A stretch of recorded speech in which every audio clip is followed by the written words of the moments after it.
it gets produced by our in-house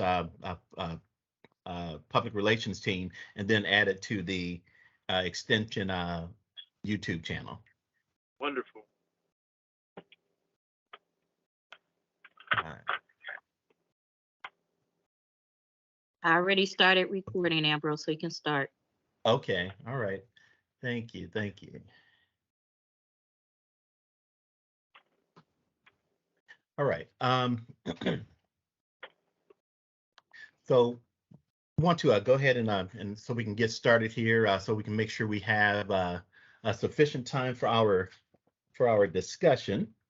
I want to welcome everyone to CED Office Hour Live, which is a program developed by the Community and Economic Development team here at Central State University in our Cooperative Extension Service. And the purpose of the program is to help provide an opportunity for us to discuss some interesting and relevant topics that we encounter and that we discuss internally within CED. We want to give the public an opportunity to hear some of the conversations, and also to participate in some of those discussions as well. And so hopefully the outcome would be that everyone is able to take away something positive and helpful for them from the discussion, from participating or even just hearing the discussion. My team members that are present here today also are Eric Smith and Amber Twitty, and they are both extension educators in the CED unit, such as myself. All right. Now our topic today is urban agriculture, the startup ecosystem. And it's part of our theme for this month, which is Say It Loud, the urban agriculture movement in Ohio. And last week, we had a good group in that talked about sort of the why or the purpose behind many of the urban agriculture efforts and activities in the Ohio area. Today, we're going to sort of discuss what we're calling the startup ecosystem, but we're essentially focusing on those organizations, those individuals, those groups that are starting or building urban agriculture projects, or they have already started and they're still going through that growth and development phase. And two of our featured guests today to help spark our conversation are Jefferson Jones, who is with the Urban Green Farmers Cooperative located in the Cleveland area. And then we also are going to have Chad Anderson, who is with the Urban Farmers Coalition in Central Ohio. And what I would like to do is to ask each of you to take a few minutes, maybe five minutes or so, and sort of give an introduction of yourself and of your organization. And we can start with Jefferson if you would like. Oh, I knew you would put me first, Moses.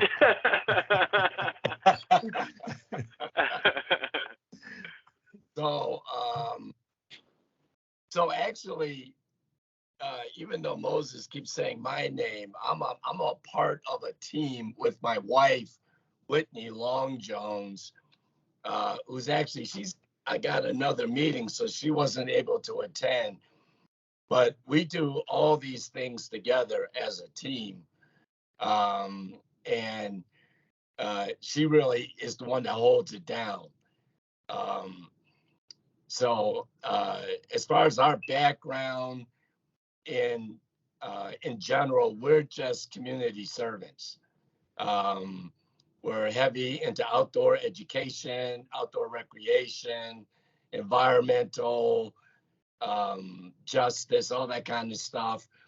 And kind of segueing into this urban farmers movement happened kind of accidentally, but I can go into that a little bit later when we do our presentation. But I just wanted to emphasize that it's my wife and I that are the administrators, if you will, of the Urban Green Farmers Cooperative. All right, thank you, Jefferson. And I went ahead. I have added Whitney as a one of the presenters. So Whitney, if there is any portion where you want or need to jump in, feel free to do so as well. Because I know how you guys operate. There's a lot of tandem activity in terms of the presentation and handling activities. So Chad, would you like to give an introduction there? Sure. Can everybody hear me okay? Yes. All right, very good. So my name is Chad Anderson. I'm actually the executive director of the Urban Farmers Coalition here in Central Ohio. But the National Center for Urban Solutions is our parent company. We focus in on education, so we own and manage charter schools in Youngstown and Columbus, Ohio, with the focus on Black boys and girls.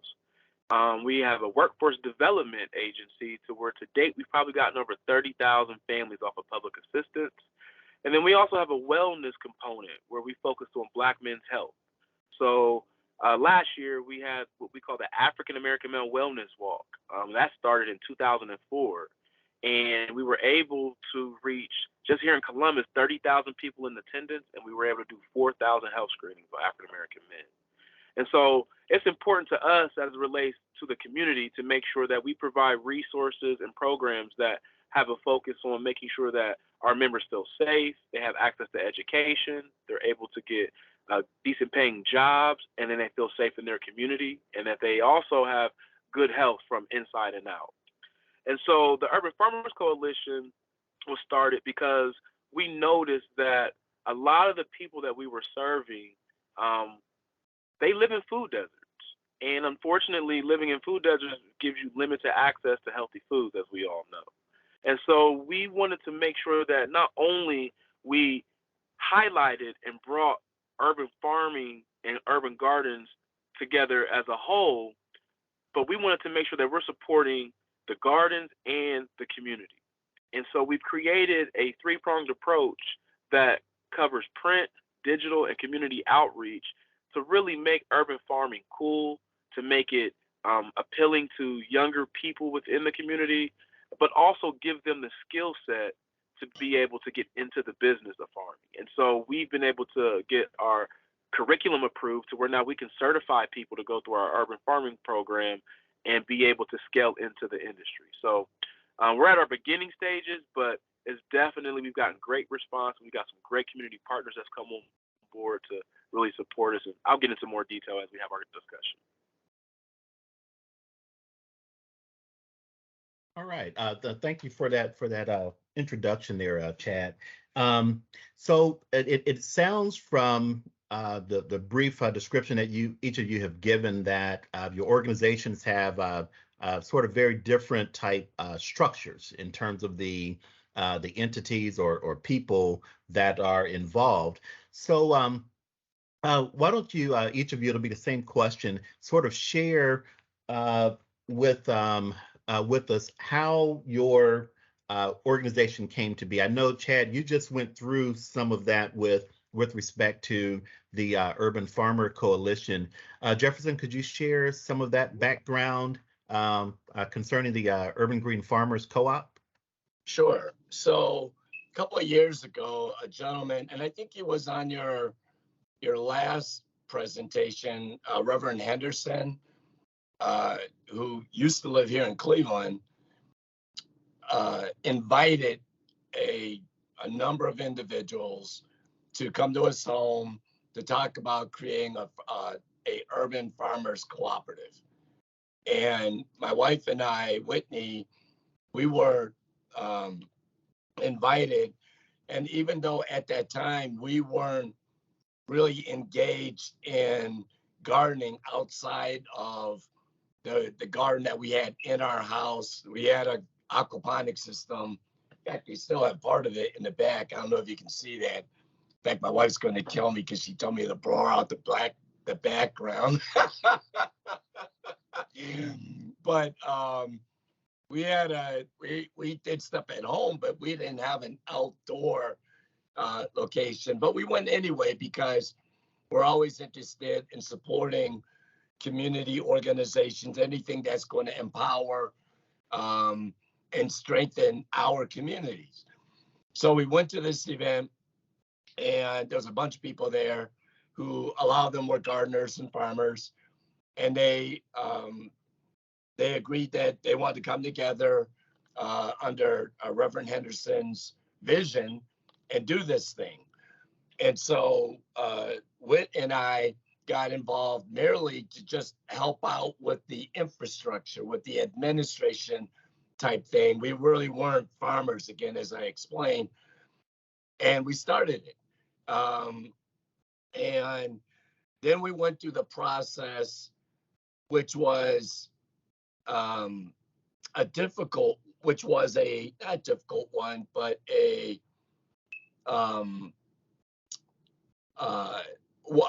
we went through a process that happens when you bring a whole bunch of people together. And that's to identify the mission of the organization. What is the core pathway of this organization? And the challenge that we had with UGFC, that was we had a whole bunch of people who were doing different things in this space.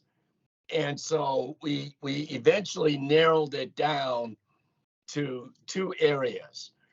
One area, which was more of a co-op type of initiative, where we would operate as a co-op and buy things together and equipment and supplies, and then maybe even sell our food, our crops together in a commercial endeavor. So that was one hand. The other hand was more of a community initiative, which is to help our communities. The idea of the food desert, the food apartheid, empowering people in their communities to have more nutritionally healthy and calorically intense or dense food. How we're going to do that. So those were kind of the two initiatives, and we started on that process. And the path since then has been challenging, but it has honed. It has enabled us to hone on what we really need to do, which I can go into later, so I don't kind of usurp all the time. All right. I thank you for that, Jefferson. And when you start to reference challenges, that's one of the items on my list here to sort of get us into or bring us into to discuss as well for each of your organizations. But what I would like to do, I do see that we have Sherry Chin on. Sherry, I know I'll catch you all off guard. You're involved with a number of organizations in the urban ag space as well. Even though I'm catching you off guard, would you be willing to share anything about some of your background or the organizations that you work with? Yeah, I can. Yeah, off guard. Phew. So our grant was written in collaboration with Agraria in Yellow Springs because of their regional outreach, and they are basically serving as not just a land trust for us, but a like a background larger nonprofit to do things that we as a tiny nonprofit couldn't do. Legally, financially, etc. And we have also partnered with Central State Extension, and which has been invaluable in terms of the programs that you guys offer And we're relying a lot for the education components on that. But we also have, we have tended to ended up with some pretty decently strong community ties. We started a community advisory group. We have to kind of get that back on track. Spring kind of took that off track, but we, lease a greenhouse from an organization that serves people with developmental disabilities.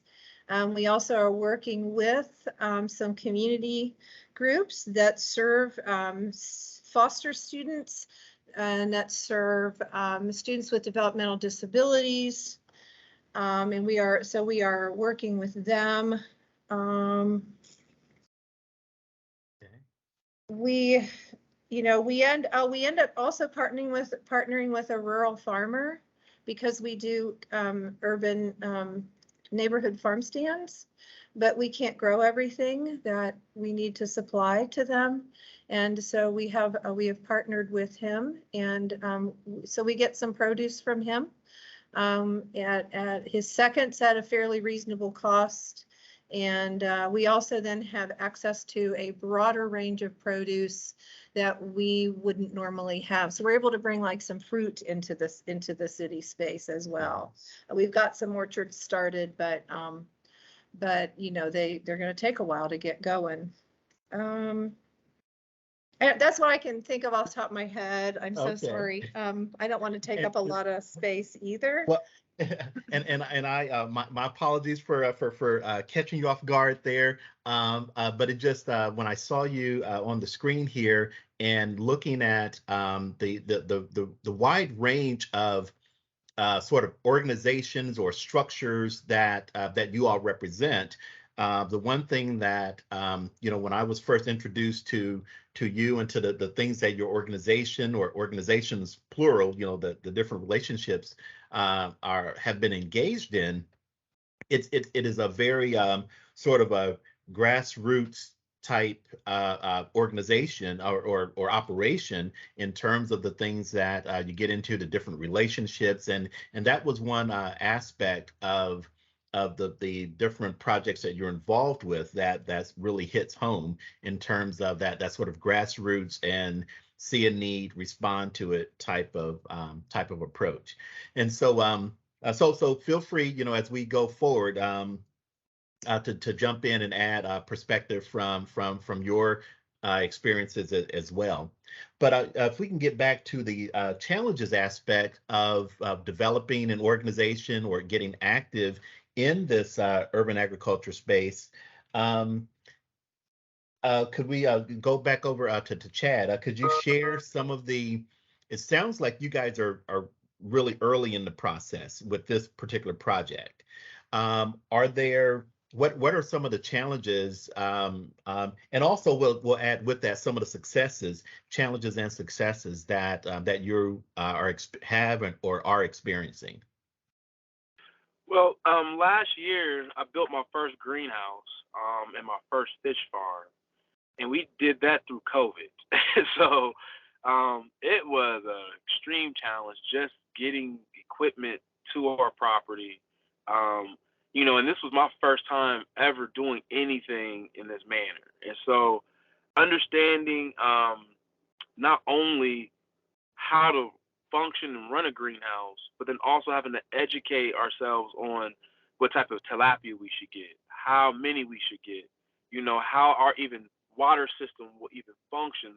These are things that you have to be geared for before, you even get into this. So my challenge was finding the right information and being able to be educated enough to make the best sound decision for our program. And so that was like my first challenge. The second challenge I would say was gaining interest from the community that is not even thinking about agriculture. A lot of the people that we serve in the first area where we bought the land and built the greenhouse, those people are in survival mode. And so, we had to come up with creative ways to gain the interest of the community and then get them to take ownership of what it is that we were creating. And so that was a unique challenge that we had to figure out. And I think the third challenge was being self-sustainable. You know, how do we raise the sufficient funding so that way we can keep the program free for the community and remove the barriers that it would take for them to come and go from our property. So we had to develop partnerships with CODA. You know, there's certain aspects of partnerships that we had to, you know, be aware of that we needed in order to meet those challenges. And so I can go on and on about challenges, but I would say those were like my first set of challenges. And now with the Urban Farming Coalition, the challenge is now gaining the understanding of what the urban gardens and the urban farmers need, and then being able to be the connector to those resources. So that's where I would say my challenges have come thus far. And okay. I can get into some the good part too, but that's the first part of your answer, your question. Okay. Thank you. Jefferson, with respect to the challenges for the Urban Green Farmers Co-op, you were making reference to sort of deciding on or centering on some of the mission or the focuses and what you arrived at in terms of functioning as a co-op, and then also sort of the community initiatives aspect. Are there any other challenges that you would care to share? Oh yeah. So this was when Whit and I got involved, and I came to see him focus on Whit and I because I can only speak for. I think our story can be helpful for people. So that's why I keep bringing up Whit and I, is that we have other things that we do. You know, we got a family, we got full-time jobs, etc. And so when we first got involved with the Urban Green Farmers Cooperative, we were like, well, we're just doing the administrative thing. We're just going with the legal stuff. It didn't kind of work out that way. So when you know, the thing about farming it's a way of life. You know, it's not something you just plant some seeds and you walk away and you come back and go, hey, there's corn, or hey, my tilapia are now a pound, I can start harvesting them. It becomes like a little baby to you. And wait till that first flower blooms, that first sunflower blooms, or that first tomato ripens. Oh, you're caught, hook, line, and sinker. So it's going to take more time than you think, a lot more time. And so so that was one challenge for us, for Whit and I, because anytime about fundraising, writing grants, and if anyone's written grants, you know that is a very time-consuming process. And then setting up the financial systems and the membership systems, and so just there's all of that. The added challenge that Whit and I had was we were not sensitive, not because we didn't want to be, but we weren't sensitive to the needs of the farmers because we didn't have a plot ourselves. We were doing ourselves all in the house. We were just trying to be supportive, but the only way you can really be supportive of someone is if you walked a mile in their shoes. And so what Whit and I had to do, we went from, all right, we'll just do contracts for you, to now we got a high tunnel. You know, we got this 30 by 72 foot high tunnel that we acquired. And boy, is that some work. You know, we're there every day. Partly because we're building it and we're growing it, and we want to, as quickly as possible, get to, as John was saying, get to the needs of the community, right? So you think you'll be there like maybe twice a week? Oh, heck no, you are there every day, right? Now, part of that's because you kind of want to be there, because if it's a break and it fulfills the system and all that kind of thing. But you're there every day and you're not there for 15 minutes. I go, honey, I'll be gone for an hour. And she'll go, okay, I'll see you in 3. So we're in this process. Now, I do want to say this, right? Which is important, is that our focus has changed a little bit, right? You hear the term food apartheid, food deserts, and I understand where those come from, right? But that's really not accurate, because if you go into neighborhoods, they got soil, they got water, they have Amazon, they can get seeds, right? The problem is they're not doing it. Now, it doesn't matter why they're not doing it. It's just the fact we have the resources. We just have to, as John was talking about, get folks motivated to want to build their own gardens, put their own garden in the backyard or in the front yard or in their house, right? And to know how to do that. But if you know what, if you go, you know what, I'm interested in doing this, and you go on to Google and say, how do I start a farm? It's overwhelming, right? How to start a garden? Well, you got to check the pH of your soil. You got to make sure of your soil. All of a sudden, now you got to spend $19.95 to send in a test kit for your soil to see whether or not you can raise what you can grow, right? You've got to have a high tunnel. You've got to have all these things. All of a sudden, you're going, well, I don't know if I want to do this. This is looking like it's going to cost me some money. You know, whatever happened to the idea of just throwing some seeds in a pot, sticking a stick in there, watching the tomato grow up, and you pluck off your tomatoes. So we're operating from the perspective, as John was talking about, is bringing people in and showing them with the sizzle, right? Because here's another piece that's important. If you go into the communities that supposedly are deserts, right? A lot of them have food bank distribution sites. And if you go to those food bank distribution sites, you'll notice that the greens will get taken, right? The box food will get taken. The meat will get taken. But you know what they leave? They leave the squash. They leave the vegetables, right? So there's all this food there, but nobody's taking it because, one, they don't like vegetables. Kids do not like vegetables, right? Two, a lot of people don't know how to cook. They're so used to buying a package and sticking it in a microwave oven, they don't even know how to cook what it is that's there. So we're operating from the perspective of introducing folks, right, to, and I'm not a vegetarian. I'm not a vegan. I like my protein, right? But if you've ever met Carol White, and I'm throwing some names out there, this sister, man, she can burn some vegetables. She's got me eating vegetables that, well, my wife got me eating vegetables, but Carol White can burn, right? So the idea that we're taking is, you know, like when you go to you go past a rib joint and they're cooking them ribs outside, and you go, some smelling good here. And you go in, you get you some ribs. We're going to do the same thing with the vegetables that are available. Because when you cook it right and you spice it, they're good.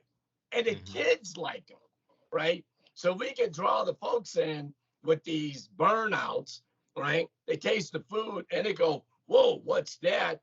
You show a winter squash and go, this is what it is. They go, man, I didn't know that could taste like that. Well, how do I cook it like that? Well, let us show you how to cook it like that, right?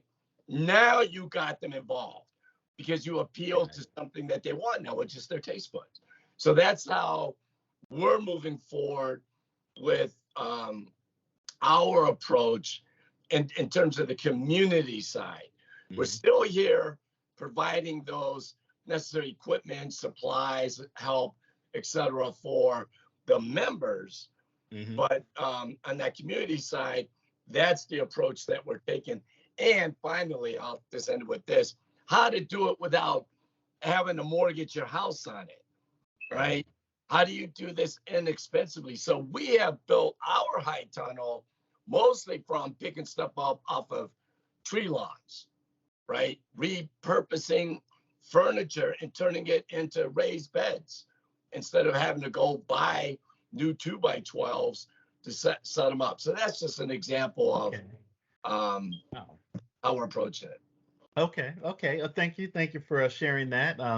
There's a lot packed in there. Um, I would like to see that Sherry has her hand up. Would you like to add or share something here, Sherry? I just wanted to, add to the points that Chad and Jefferson brought up, because we certainly are dealing with a lot of those. I mean, these are all things that we know we're dealing with in terms of poor soil and money, education, labor, engaging youth, dealing with predation, whether it be human or animal.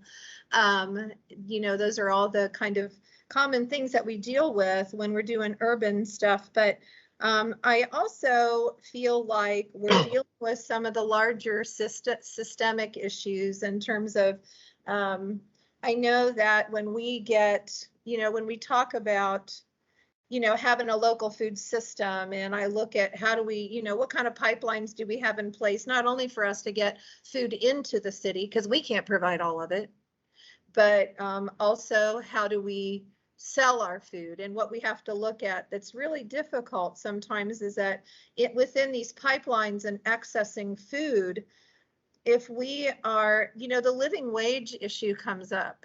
It comes up for when we are going and getting vegetables from other people, from other farmers. We can't really pay them a living wage if we're going to take it into the neighborhood and sell it at a price people can afford. That living wage issue comes up too, because like we've got the, the fast track farming program, Central States program starting here.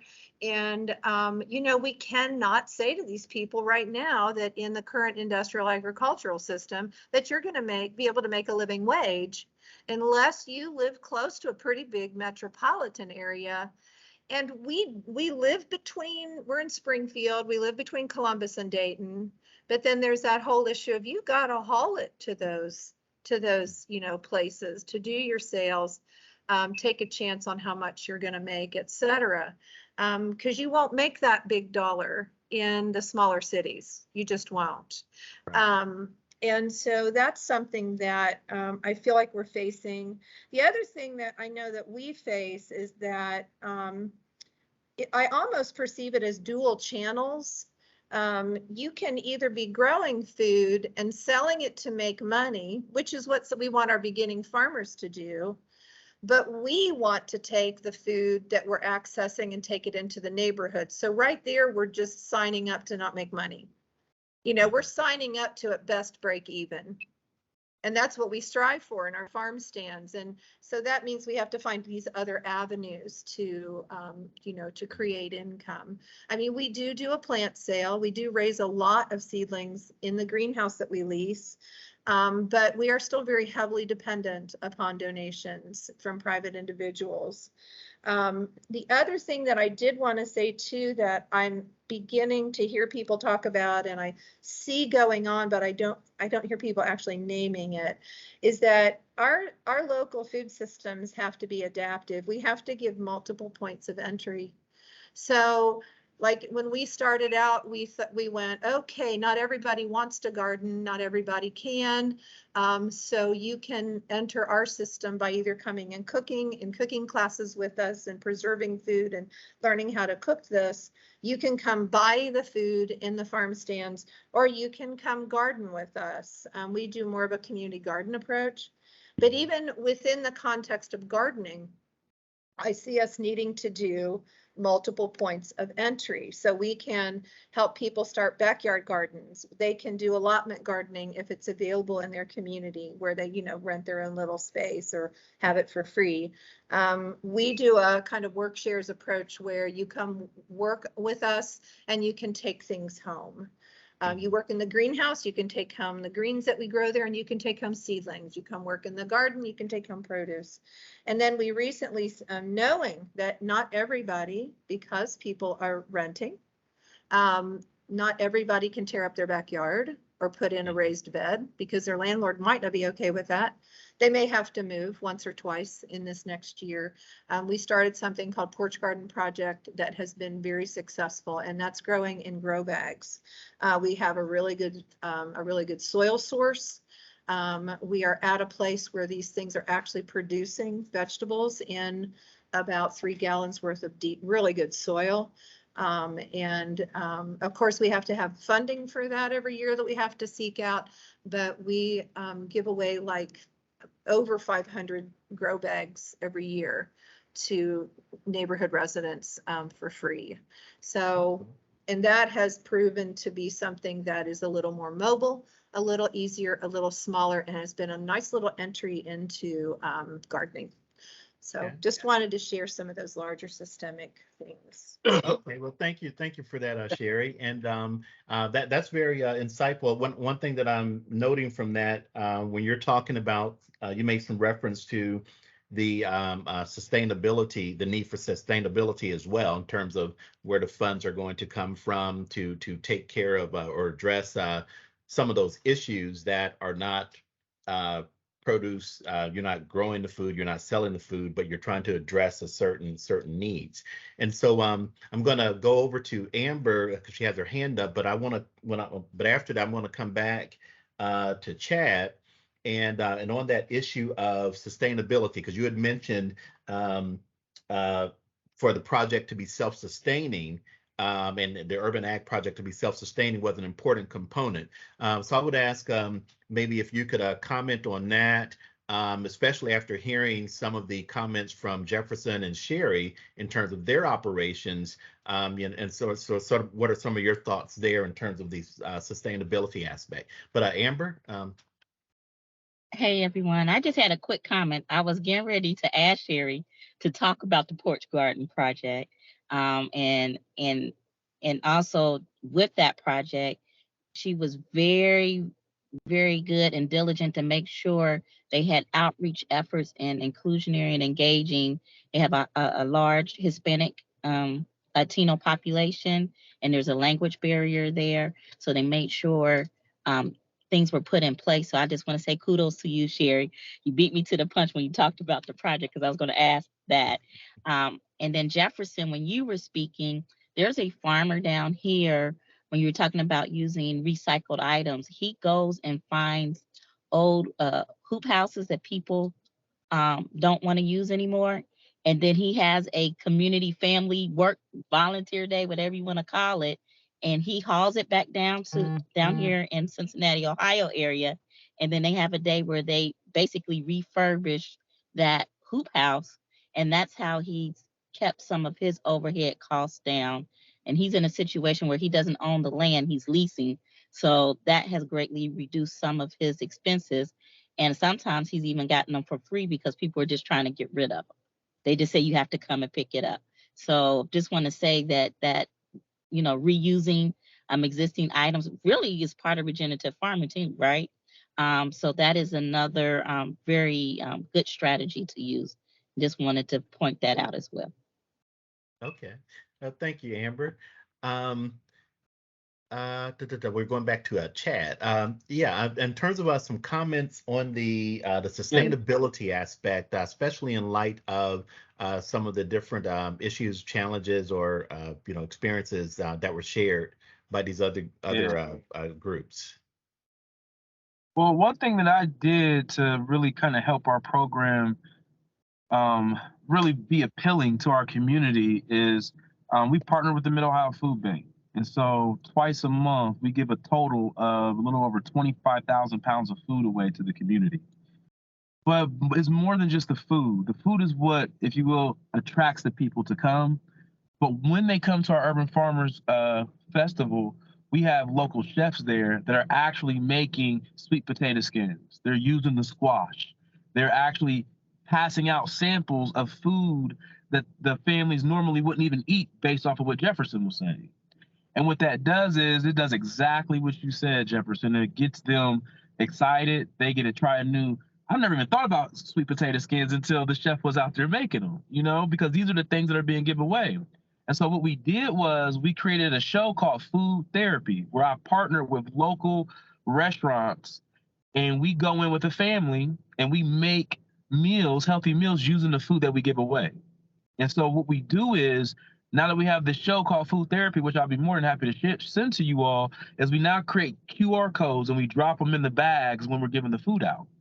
Now they can go home, take their phone, click it with the QR code, and watch the food therapy with a family that's from their community making the food that they normally would not make. And then they get the experience of the family. We talk about why the family is doing this, and it really connects those dots. Now what we do is connect them to being able to grow their own food. So it was a step process. First, we had to have a festival. We didn't even say we were giving food away. We had live entertainment. We had a local band come. We had chefs out there. People didn't even have to get out their car. We walked up to them, passed them their food. The chef will walk up, give them the sample. The QR code was there. So we made it very easy for them to digest what we were giving them.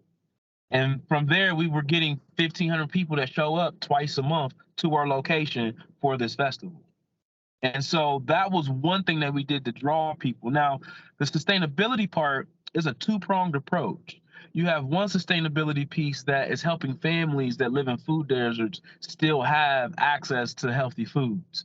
And so one thing that we did is we partnered with all the local corner stores in the communities. I think we have a partnership with maybe 32 different corner stores, just the little stores that sit in the community.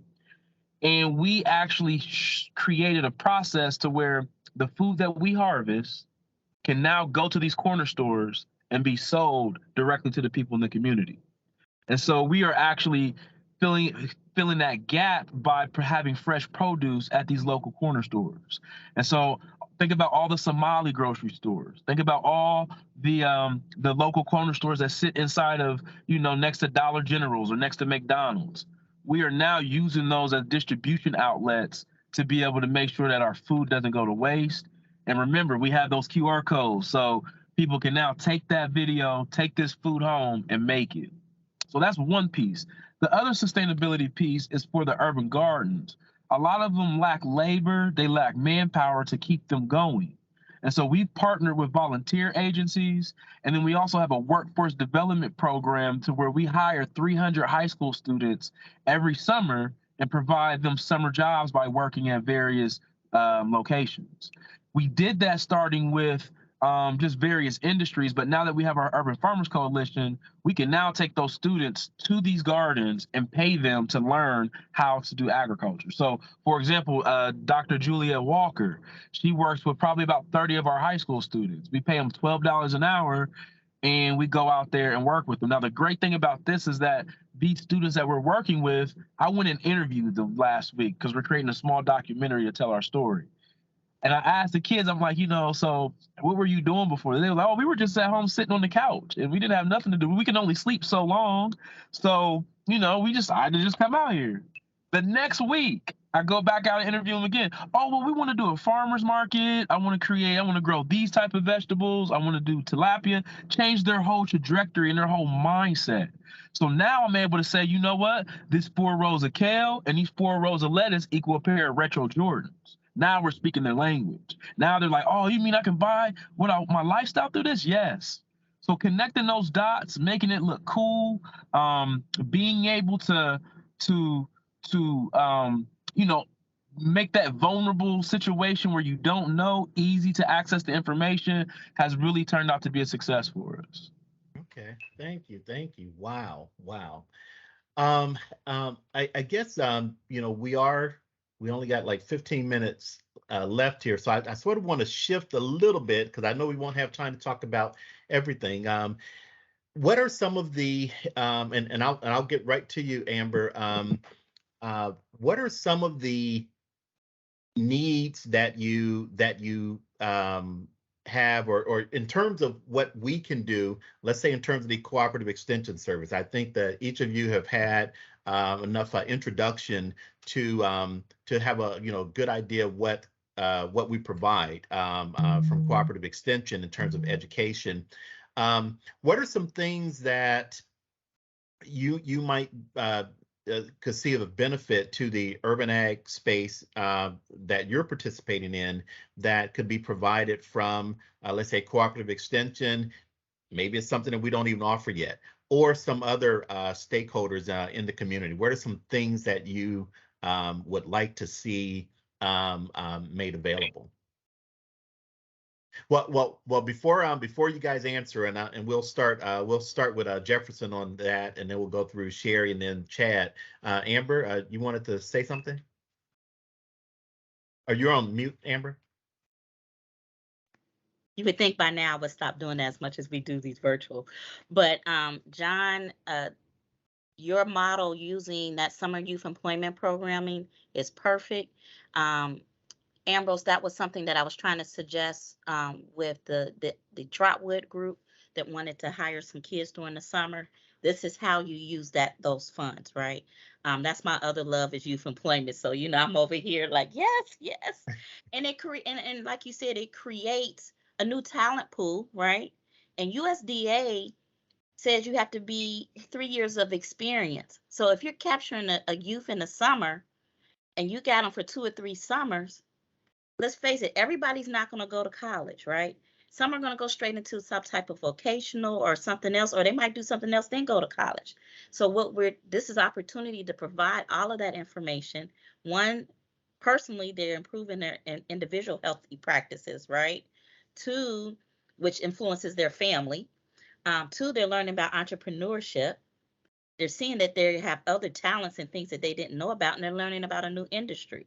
So now we're building not only future students, and there's a need for teachers in the agriculture space, but you're also building the talent pool of our next set of entrepreneurs and farmers by teaching them things that they haven't been exposed to. So kudos to you, and just love to see how we can help to expand that as we move forward. And I'll get off my soapbox because I can go. I'll get warmed up. All right. And so, yeah, I would like to sort of get the thoughts or some feedback from you all concerning some of the needs or in terms of things that you would like to see resources made available, and be it from Extension, be it from somewhere else. But what could really help? And the reason for that question is, obviously we're trying to sort of be solutions oriented in terms of our approach. And part of that is sort of assessing what the needs and desires are from the community and stakeholders such as yourselves and your groups. And Jefferson, we'll start with you. Well, first, let me say, Chad, man, you got some serious props coming, brother. That's some high speed stuff. I mean, I'm over here like, yeah, we got to. That's some good stuff, man. In terms of and then I want to just kind of piggyback on what Amber was saying. Yeah, we get this entrepreneur thing, the job creation, all this, but there's also a spiritual component to this thing. Because when you get kids and families engaged in the outdoors, get their hands in that soil, it develops a different mindset, right? It gets them off them video games. It gets them off and well, that completely gets them off, but it begins to readjust them on a balance, more balance and decompression, right?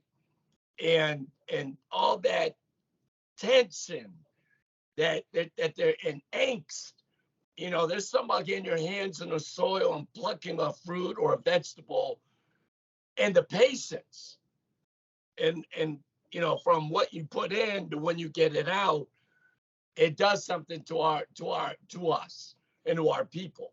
So we can't over something, whatever that word is. I can't think of it right now. The power of the earth, right, and getting your hands in it. Now, in terms of what y'all can do, Ambrose, just keep doing what you're doing, brother. I mean, you've been, and I didn't say this, but Ambrose has been there from the very beginning of UGFC. He's that quiet giant, the big teddy bear. There you go, Ambrose, who's sitting quietly and then makes a little comment that goes, "Oh, we need to consider that." So you just need to keep doing what you're doing, Ambrose. You're the real deal. And what you guys are doing with your programming down there at CSU, and your other staff coming in and providing technical assistance, it's phenomenal. So just keep doing what you're doing. If you just stop at what you're doing now, it is phenomenal resource of what you guys are doing. Yeah. Okay, thank you. Kudos Thank you to for you, Ambrose. that. All right. Thank you, Jefferson. Sherry? Thank you. Yeah, I think that I want to totally 150% agree with what Jefferson said. I have found Central State Extension to be like a phenomenal partner, and we just couldn't be doing what we're doing without you guys. I do have one thing that I would like to throw out to you guys that I think might be helpful.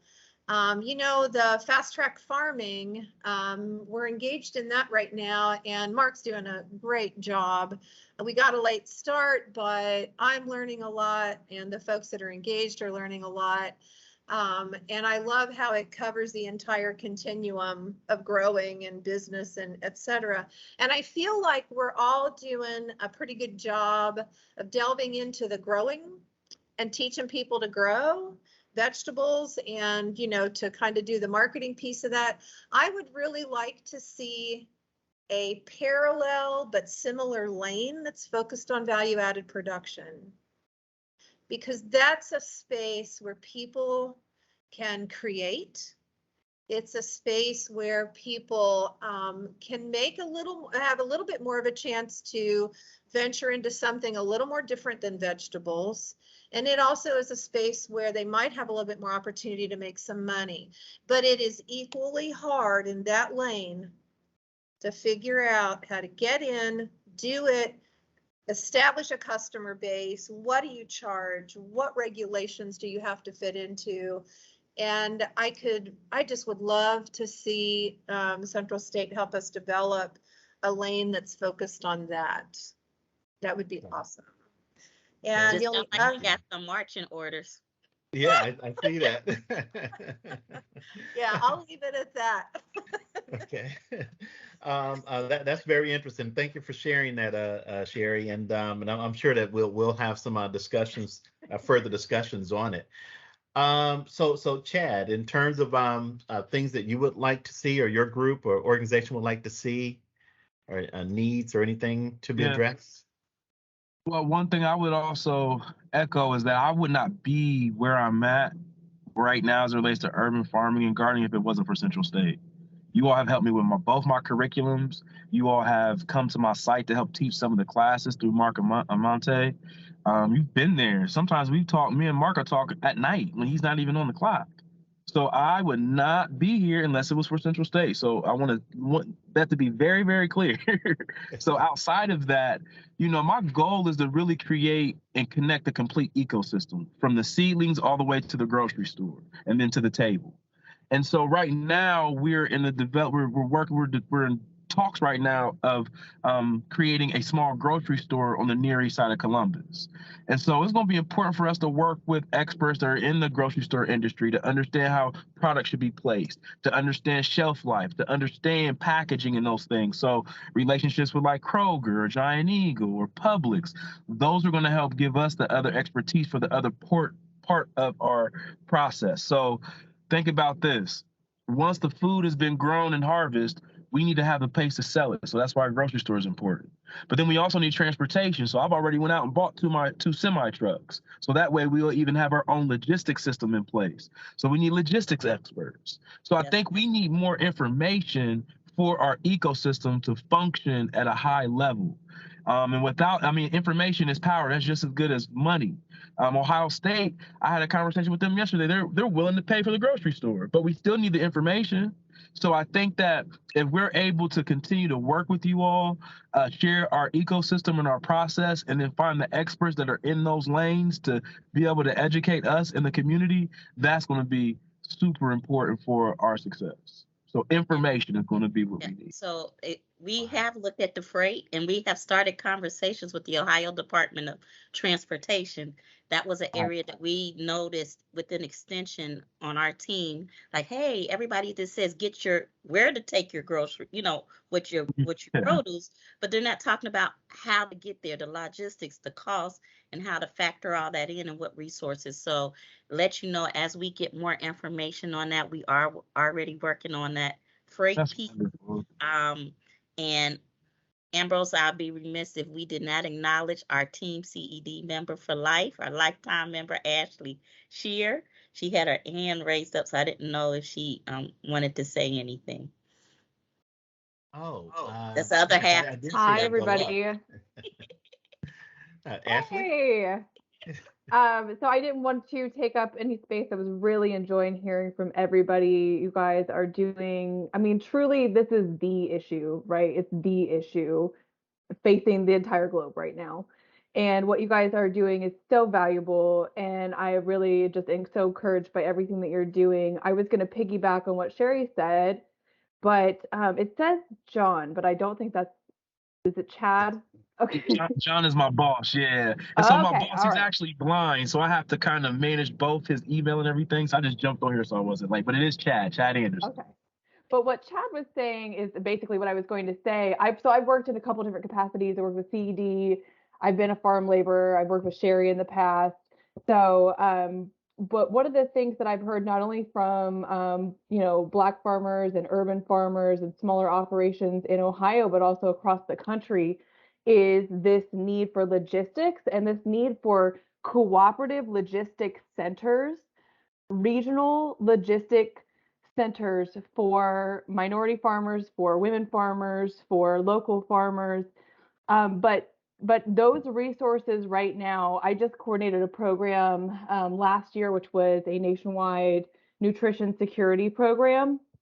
And really, it seems to me that is going to be a key component in really building value and power in these systems that is community owned, is these cooperative logistics hubs that not only have access to, not everybody, Chad, is able to go buy a couple of semi trucks. I was really floored when you said you did that. So you guys are really, I mean, you're making some moves in Columbus. That's awesome stuff.